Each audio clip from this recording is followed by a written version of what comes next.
This is the Global Podcast Network, where executives and professionals connect, share, and inspire. Stay tuned for the conversations that drive success.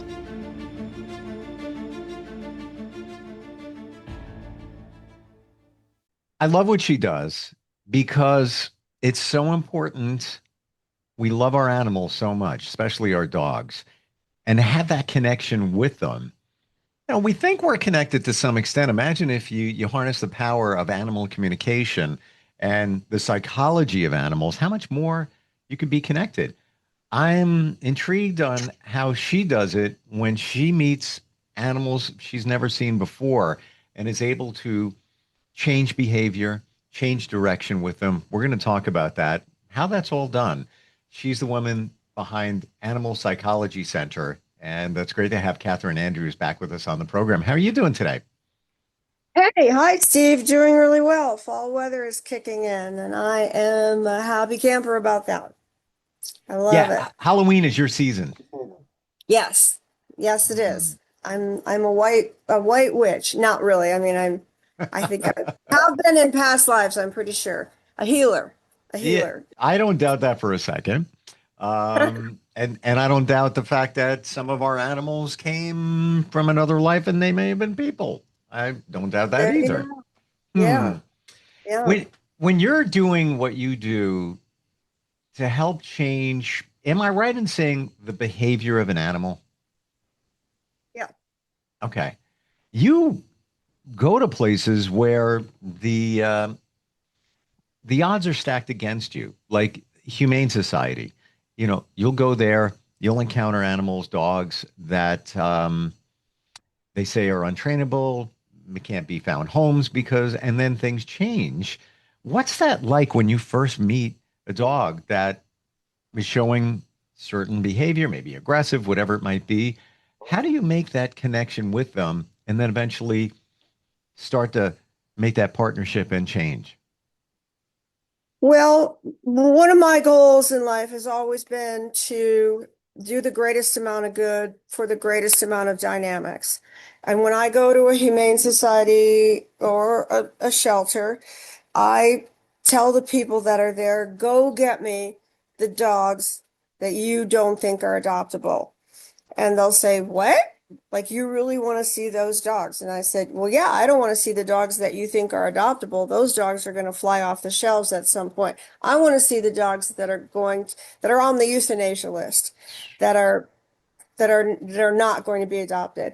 And so when they bring these dogs to me, many times these dogs are acting out of control. They're acting like they're up on two legs, they're pawing at the air, they're not connected to the handler, they're barking, they're twirling in circles, they don't want to be on the leash, they don't know how to act on the leash, and they don't know how to connect to a human. So the person who's at the other end of the leash hands me the leash and looks at me and rolls their eyes like, what are you going to do with this one? And the first thing that I do is I touch them and I move my body to the side, because when you're facing an animal, whether it be a human or an elephant or a dog, head on, that's more confrontational. So it's always a kinder stance to go side side instead of head facing them. And I scoot down to their level a little bit, because that's also non-confrontational, and it says I mean you no harm. And then I touch them and I let them feel calm energy coming from me. And I make eye contact after I do that, because that tells them I'm here to help you, I'm a friend. And almost immediately that animal will calm down and lower their head and come into my space, which is right about your solar plexus, because that's where your energy emanates from. And that's where they're going to feel the most energy coming from me. And it feels really good, because once we get that eye contact going and they feel my energy, then we're in communication. And the behavior that they're exhibiting, the spinning and the pawing and the crazy, not focusing on anything, that stops. So that's the first step. Wow. Why do you think, and there can be many reasons, I get it, but why do you think that happens in general? Why does a dog seem to be aggressive? Is it from past trauma? Is it inbred in that particular animal? Well, what's going on there? Well, here's what I tell the handlers. It doesn't really matter at that point where it's coming from. And I What get that. I like to Yeah. understand Yeah. even Well, deeper. and yeah, I mean, it could be any one of the above. It could be that that dog wasn't socialized when it was young. Okay. There's those crucial areas between 6 weeks and 9 weeks, and then there's about another. We go from 10 weeks to about 3 months, where if you don't have human contact, you're going to miss some very crucial times when the brain is developing to get in there and Mm. create that communication. They also sometimes are taken away from mom too soon. They don't have that exposure to mom and litter mates, and so they're missing that block of information, and they don't know how to act like a dog. So they're lacking that communication. And Wow. that's why sometimes you see dogs that are at the Humane Society, they're aggressive with their own kind. I mean, who is aggressive with their own kind? It means that they haven't had the proper social skills and communication. So most of the time it's because they're missing information. And then also it could be because they were abused in some way. They were either abandoned or they were treated badly, and they they don't feel good about humans. Thank you for that. It's, some of those things and I'm sure we've heard them before, but now all the cards are on the table, and now it's a better understanding of what's going on. Um, wow. There's a reason for it. I mean, doesn't happen for no reason. They're like us. We act inappropriately because of things that have happened in our past that were messed up, that were Hmm. not right. And the way that you fix it is to get in communication. Everything is about communication. You got to get in communication to fix it Now and rewire the brain. as humans, it's been said that we have to heal. We all have trauma coming from our Exactly. childhood. Would you say pretty much the same thing for a dog? I mean, what trauma is comes in many different shapes and forms. For a dog, that could have been traumatic to be removed from their mom too early, or not being socialized around humans, and now they are. That's traumatic. Would you say it's kind of the same? They have traumas they have to heal from too. Absolutely. We're all mammals, and whether you're a Mm. sea otter or an elephant or a dog or a human, a lot of things are parallel. It's all Wow. parallel. We all have emotions, we all have feelings, we all have PTSD, trauma, anxiety, and the more we learn about other species, the more alike we realize that we are. What has been your greatest challenge in working with a dog and its behavior? Anything stand out for you over time, and something that eventually had a great outcome? The time is getting the human on board and getting because I don't just work with the dog, I work with the human too. And many times the human has chosen that dog and their dysfunctions mirror each other. So when we have to heal the dog, but we have to heal the human too. And Wow. I don't get paid for that part of it. I don't. It's true, but it has to happen. And a lot of times people get really frustrated, like, why do I have this dog that's a problem? I wanted a dog for enjoyment and fun and a jogging companion and a hiking companion. Well, but you attracted that dog more than likely for a reason that you need some healing too. And when we get all of this in our rearview mirror, you're going to look back and see that it was an advantageous good thing because you're Wow. going to experience some healing. And I have never seen that not come to pass, honestly, really. Wow. I never Yeah. consider it that way, that as humans, we pick people in our lives for a reason. I'm going to Right. say, or a season. It's a cliche, but as I trace things back, through life, that comes up for me. And as you said, we pick people maybe because we need to heal, maybe they need to heal, maybe there's some kind of at the moment connection that's going on. It's not just some random Right. pick. No, never is. Never. Never is. Hmm. Yeah. And you know, you're not going to understand it. And I'll tell them, you're going to have to push pause on the why. You're not going to understand this fully until it's probably in your rearview mirror, you know? I mean, as we're going through it, we're going to get bits and pieces of it, but when it's all said and done, we'll be able to put the whole picture together and then you'll really understand it. And then that's when the gratitude comes in and, you know, um the relief and then that's when the fun starts, you know? Yeah. Hmm. It's as life goes on and I start looking back at things and bigger relationships and why what was going on there? What was going on? It comes clear. And it's not that I'm looking for something.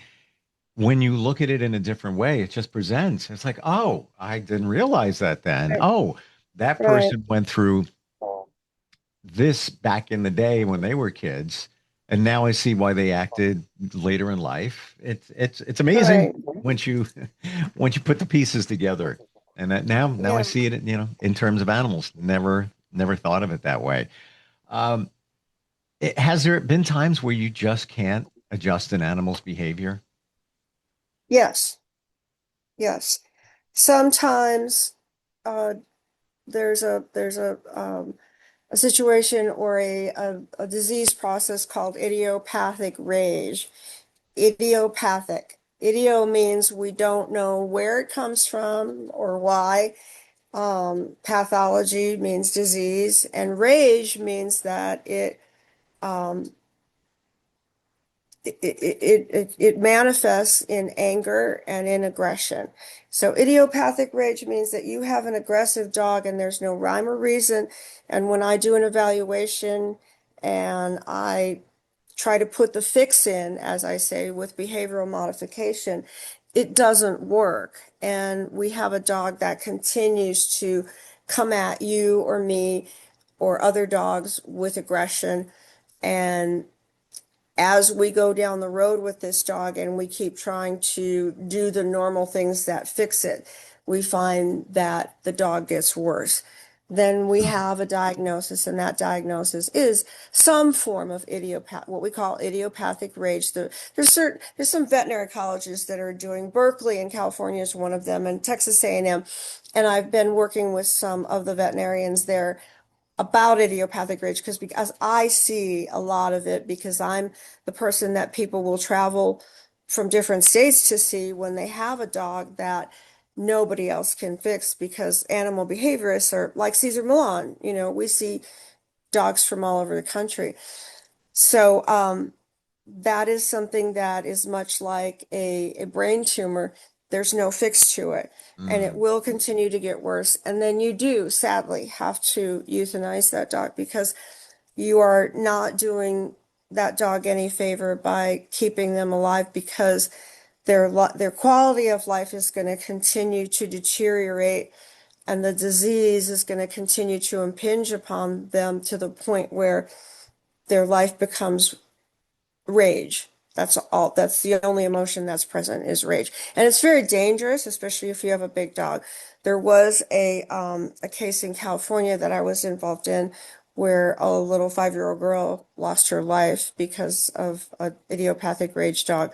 And the person who owned the dog did not want to put the dog down.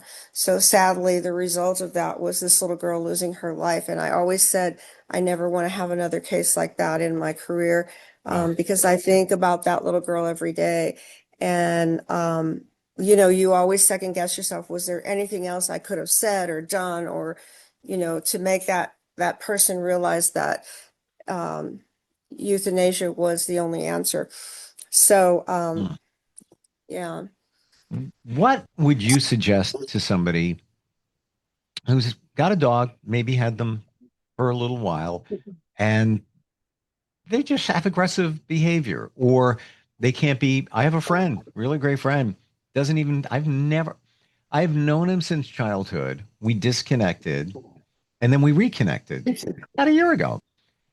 He lives maybe 10 minutes from where I live. Not even, not even. I've never been to his place. That, Really? our moms Wow. were best friends back in the day. Like, Wow. that's how tight we are. Why? And he doesn't invite people over because his dog, he says, my dog's crazy. Like he's like all over the place, jumping all over. Can't get him to relax. What would you say to somebody like that that has, an animal, that That go ahead. that he needs help. Yeah, That's not a normal uh brain pattern for that dog to have when you have people over to the house. That's not a happy dog who acts like that.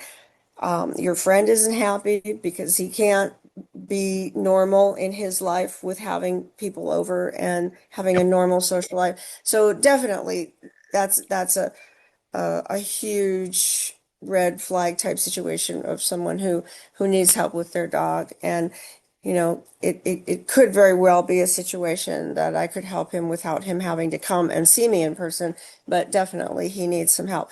And here's the thing about this, and I want to really make this clear to our people that are listening, that these situations don't get better without treatment, without addressing them, they get worse. And the people who I talk to about these situations, when I talk to them 2, 3, 4, 5 months down the road, and I check in, how's the situation going?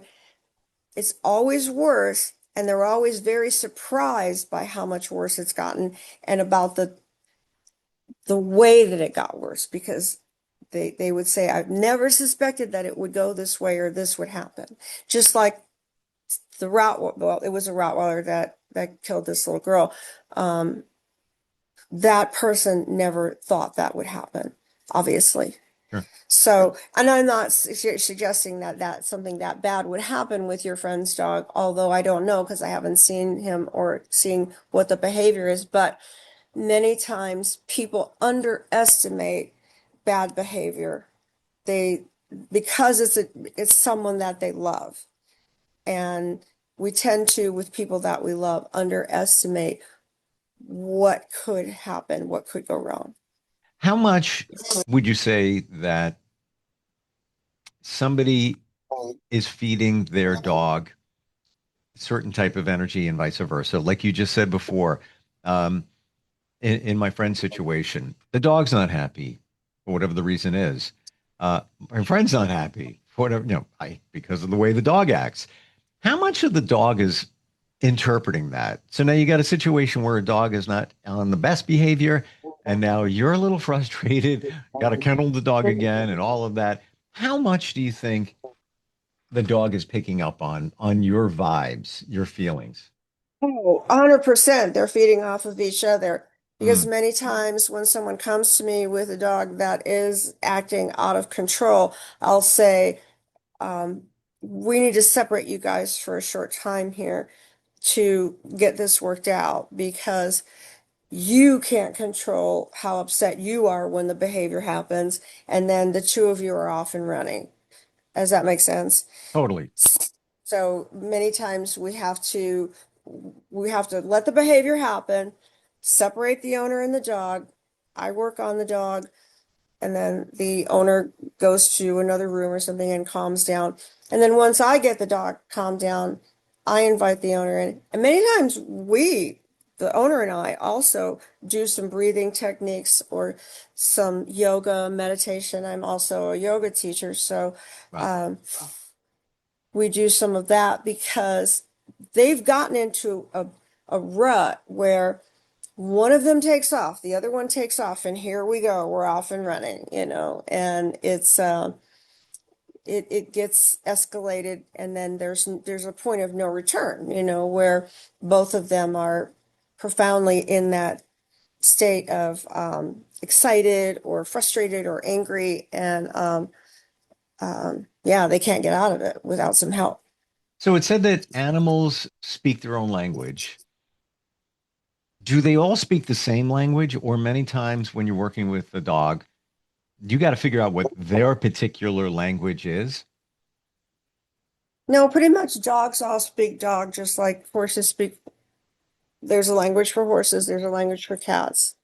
And I do, by the way, occasionally fix horses and cats. I've actually worked on a snake before, and a turtle, and an alligator. I've been doing this since I was 9 years old. So, you know, yeah, I work on a lot of different animals, but they all have their unique language for sure. Yeah. Well, uh, let's go to cats. So very, very different animal, no pun intended, but maybe.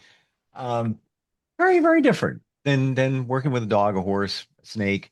Um, how how do you tune into that type of language and know what to do in terms of behavior? It's completely different than a dog. Completely different than a dog, really. Yeah. When I work with a cat, I make a house call and I go to their territory and I sit with the cat. And working with cats for me is completely telepathic. I let the cat communicate with me on what I call the animal channel. The animal channel is a channel where I'm on it. People with Many times people with dyslexia or autism. I'm high functioning autistic. Uh, People with Down syndrome are many times on that channel. Animals are on that channel. And so that cat will recognize that I'm on the animal channel and they'll come to the animal channel and give me information and tell me what's going on and why they are, for example, urinating all over the house where they weren't before. That was the last house call cat visit that I did. They had a cat that was suddenly, without explanation, or so they thought, marking all over the house. And so I sat in the house and the owners gave me their story. And then they said, the cat is probably not going to come out. And I said, okay. But then the cat did come out because animals always come out usually when I'm there because they know that I'm on the animal channel and they know that I'm there to help them and I'm there to help save their home because a lot of times their home is in danger. They're in danger of being given away or Mm. rehomed or even euthanized. So, yeah, they're pretty glad to see me most of the time, and they do come out, even though they don't normally come out when people visit. I'm not the normal visitor. And that cat did come out and talk to me about what was going on and what that cat wanted. And so then I conveyed that information to the owners. What that cat wanted was he wanted a separate space that he could go to where the other cats were not going to impinge on him. And they had a new cat that had Oh, joined the family, and he was feeling overwhelmed. And so we negotiated a new happy medium, and we negotiated a place for him with a cat door in the garage that he could have a space that he could go to and not have to deal with the other cats. And also, we negotiated him being able to go into the yard once a day at a particular time because he did not jump the fence like the other cats. And yeah, so wow. we we ended up saving his home, and he's fine to this day. That was about 6, 8 months ago, and he's fine now. Yeah. Crazy. It's almost like you're I know, you're right? you're So you're a negotiator. I can't teach you how to communicate with cats because unfortunately that's you have to be on the animal channel. And that is something that, and this is how I describe it. Mariah Carey can sing 5 octaves, and she can't teach me how to sing 5 octaves. And I'm on the animal channel, and I can't teach you how to get on it. It's something that you're born with.